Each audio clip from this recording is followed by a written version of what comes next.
Hi, Scorpio. This is Jav. Welcome po sa ating channel. By the way, Scorpio, this is your timeless gabay tarot reading. Gamitin ang reading na ito bilang gabay lamang. Tandaan, Scorpio, ito po ay general reading.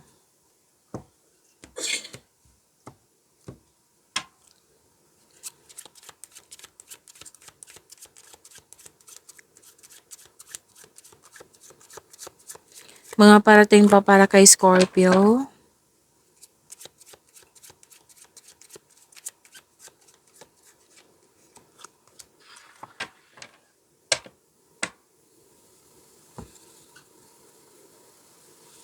Scorpio. Sabi po dito,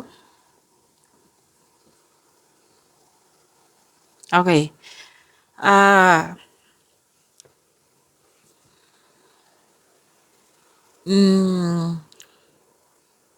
may usapin tungkol sa divorce. May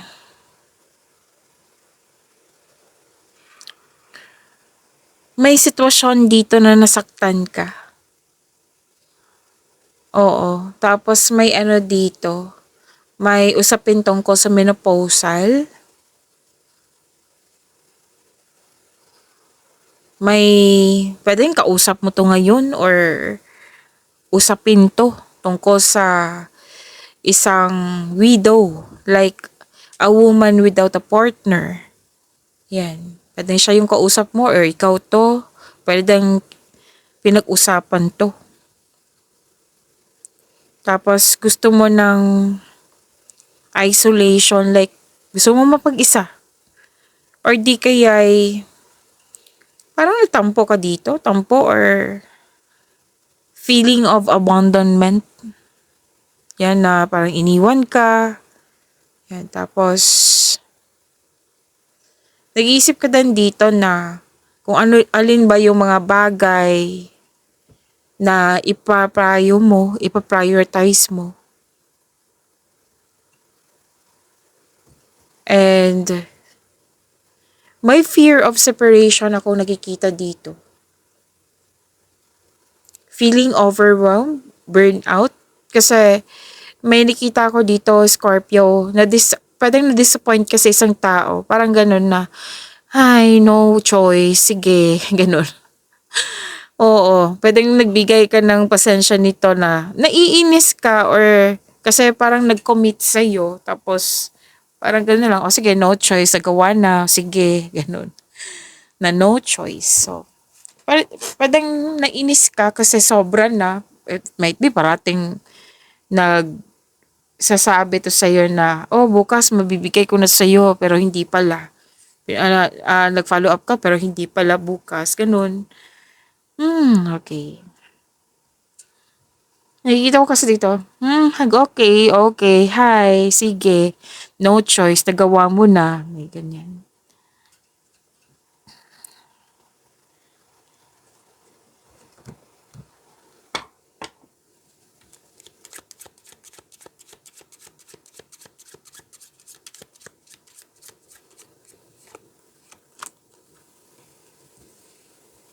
Maraming ginagawa si Scorpio, marami pa rin kayong ginagawa. Happiness andito, may ligawan, happiness, love is blooming. Nakikita ko nga dito may time ka sa family mo. Tapos more on positivity. At yes, may ligawan talaga dito. Pwede bagong pasok sa relasyon. Tapos may dito, may pwedeng kwento mo sa isang tao like, ito, mahal na mahal ko tong taong ito. Etong bagay na ito, mahal na mahal ko, gustong gusto ko talaga to. May usaping ganyan.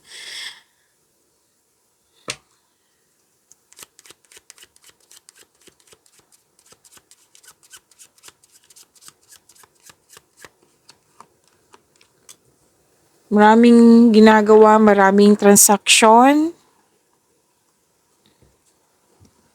May nag-gain dito profit kasi to, profit.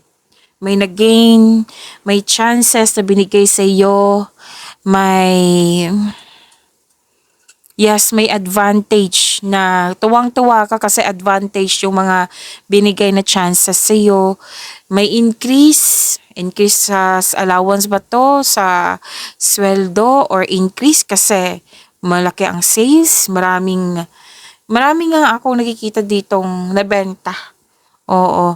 Pero then may nagbigay sa iyo na freebie, bonus, at tuwang-tuwa ka.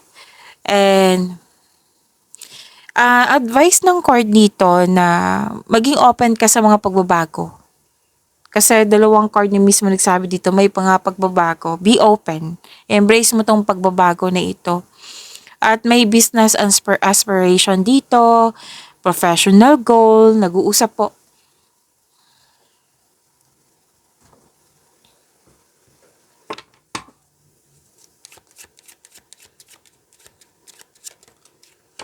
Marami kayong naisip dito, oh.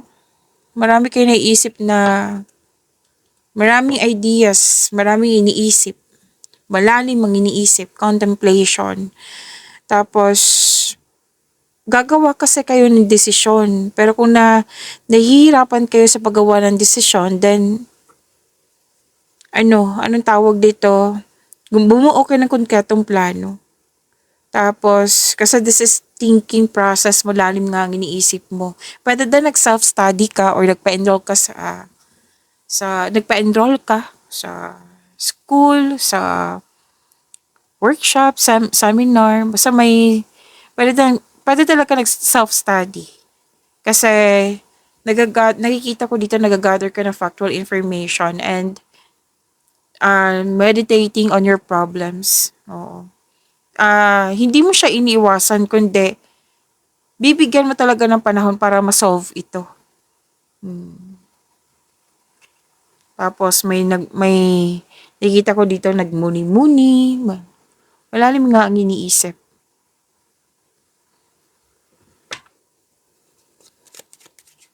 Okay, so this is 5. Okay. So, sabi po dito na 5 cards na pala to. So, sabi dito na may loss of connection, loss of things, loss of opportunity, or losing something. Okay, may may sinabi ang card dito. Hindi lang may nakita kasi ako Scorpio.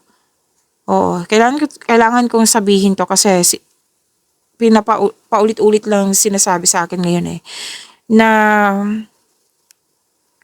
umaasa ka sa taong yon na binayaran mo ba? Basta binayaran mo or may binigay ka na task sa kanya tapos ang expectation mo today, pero pumunta ka or nag-follow up ka pero hindi pala.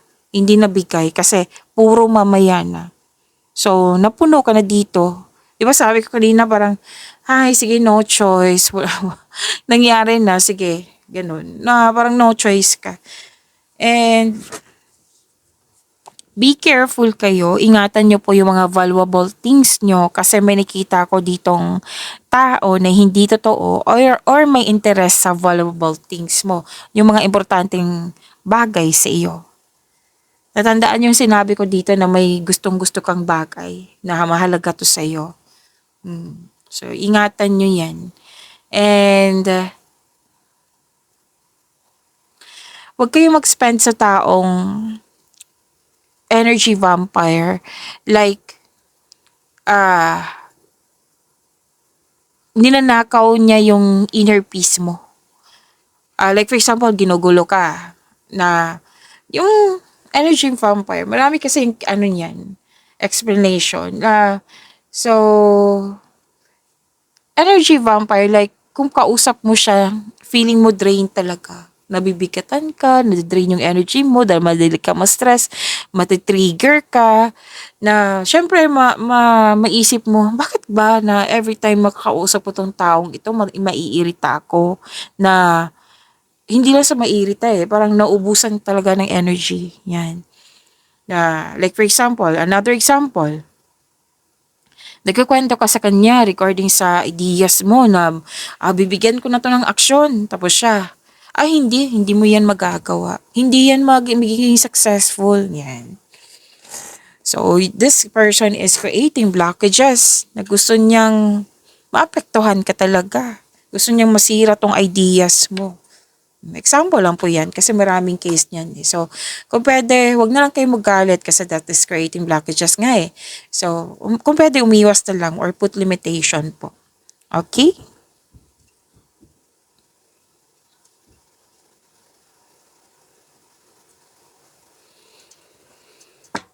At sabi din dito na may usapin tungkol sa past. Okay, may wise decision na dito. Kasi dito, hindi ka makagawa ng desisyon, nalilito ka, naguguluhan ka. Dito, may wise decision na.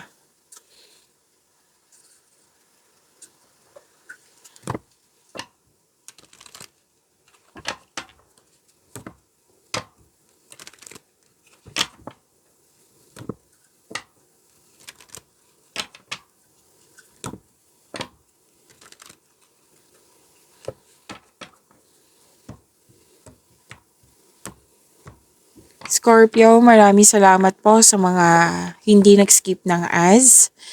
Subscribe na po kayo sa ating channel at click bell notification para updated po kayo sa bagong video natin. Para sa mga gusto magpa-reading po, comment po kayo ng personal reading and check my reply sa comment section.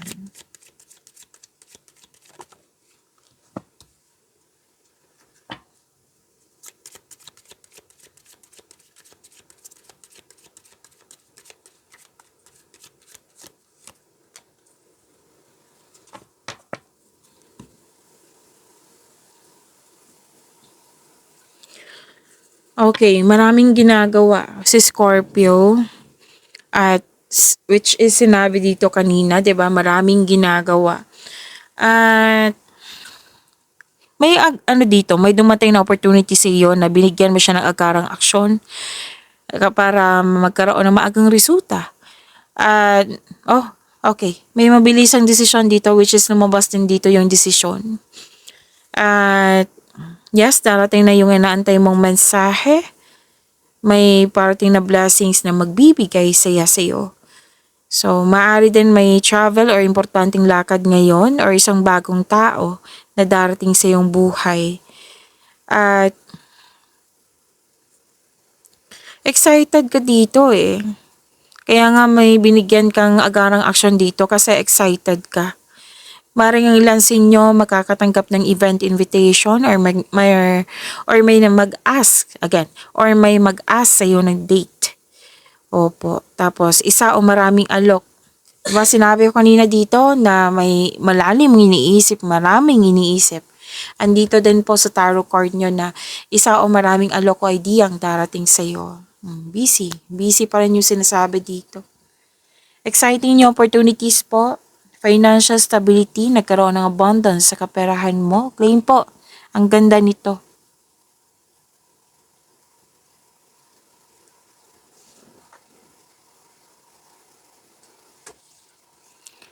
May ligawan, may bagong pasok sa relasyon, may nagkasundo. Yes.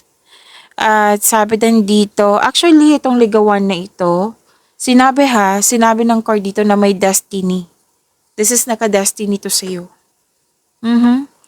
Tapos kung ang tanong nyo regarding sa relasyon or buhay mag-asawa, nakikita ko dito na mahal yung isa't isa. Very supportive kayo sa isa't isa. Sa mga ginagawa nyo, very supportive kayo. At opportunities, may job opportunity din ako nakikita dito, Scorpio. May nakikita rin akong business partnership. Okay, kung sa trabaho to, itong dumating sa inyo na pagkakataon, may potential po na magkakaroon siya ng financial growth. Basta planuhin nyo ng mabuti at sipagan sa araw-araw.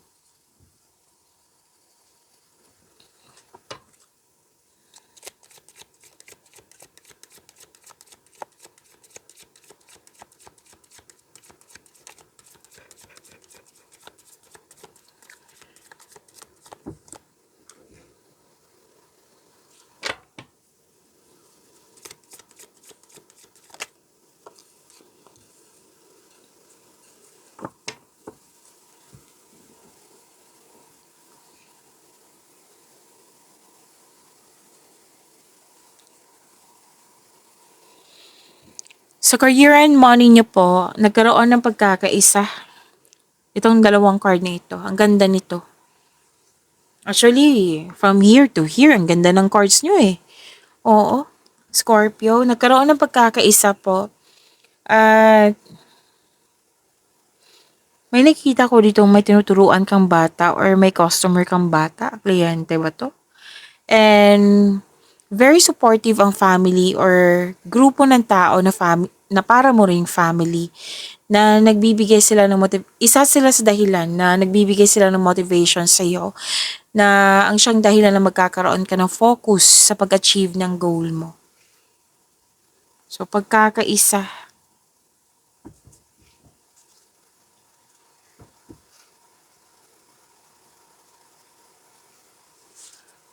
Success in workplace and home.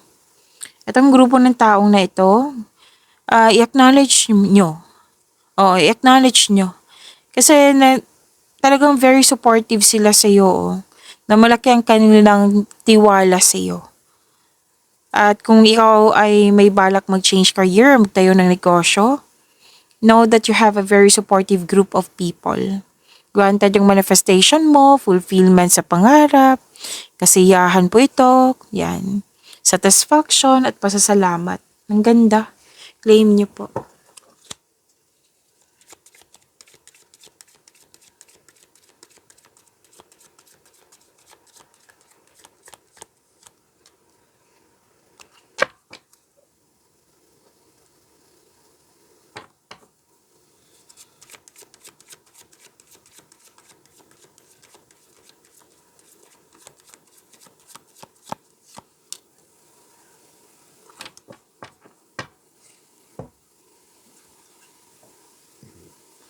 Excuse me, kailangan ko lang mag-burp.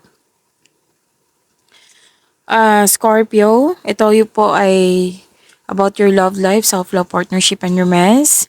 Huwag niyong kalimutan na mag-subscribe sa channel natin at i-click yung bell notification para updated pa kayo sa reading natin.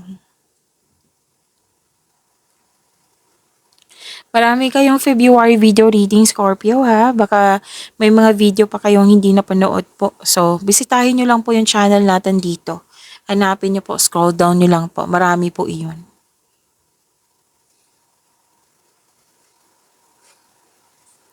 Okay, masaya. Masaya pa rin. From here to here, masaya. Masaya kayo.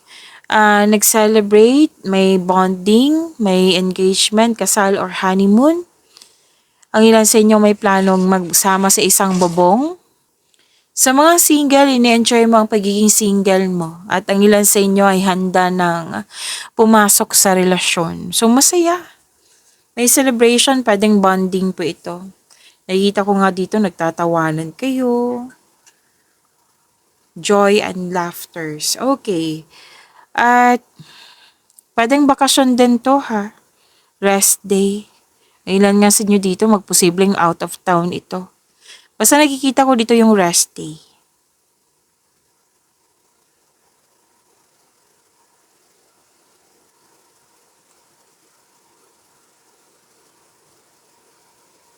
At sabi din dito na sa mga single po, may ano dito, may attraction sa marami kang natutunan sa kanya. Pwedeng teacher, pwedeng mentor, coach. Oo, may attraction eh. Hindi lang sa teacher, student din. Pwedeng magaan lang loob mo sa kanya. Hindi talaga to romance. At at sabi din dito na, oh, by the way, dalawang card po pala nagsabi dito na may magaganap na kasal. Pwedeng pamamanikan, kasal, or di kaya any kind of tradition ng Pinoy, masusunod. Dalawang card po mismo sabi dito, masaya. Masaya ka dito, masaya. Wow ha, ang ganda ng cards mo. Okay? So, ano po ito? Some of you guarded na, yung masaktan. Malalim din naiisip. Bago gumawa ng desisyon, pag-isipan muna. At sabi din dito na ang ilan sa inyo, umiiwas ng away. Nag-put limitation kasi umiiwas ng away nga. Pag-imanin niyo po yung blessings sa binigay sa inyo, Scorpio. See you tomorrow. Maraming salamat po.